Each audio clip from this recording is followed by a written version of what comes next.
Neil, 2-1 at home against Haverfordwest. Actually, your first home defeat as Nomads Manager. I'm sure that won't give you any solace tonight, though. A frustrating end to the day. Yeah, look, pretty much like I've just said in the change room, it's the worst performance since I've been a Connah manager, because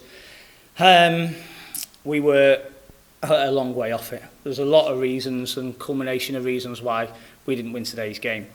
We could have won it on another day, but probably I'm a big believer in, the harder you work, the luckier you get. Nothing quite fell for us, but I didn't really feel we deserved it. Yeah, we had, probably 70 to 75% of possession, but there's more one way to win a game of football. So no point having possession if you're not going to do something with it. And we talk about having possession with a purpose of where we're going to try and get to, how we're going to try and play. But we were far too safe in possession today. We didn't trouble people, we didn't step past people, we didn't make runs in behind. And we didn't play with the energy and intensity that I've come to expect from us this season.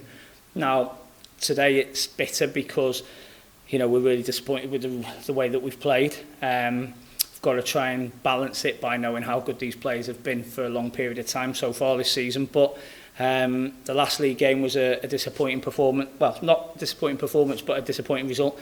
Today was a disappointing performance and a disappointing result, so we've got to address that quickly. Obviously, you've got 10 days off now until our next fixture away at Quay. Obviously, that'll be a fair old challenge as well.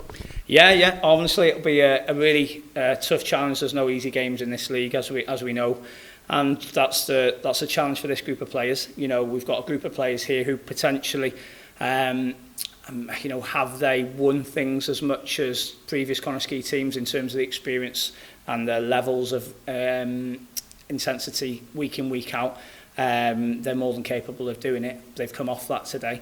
And it's just about us reminding ourselves as a group about the importance.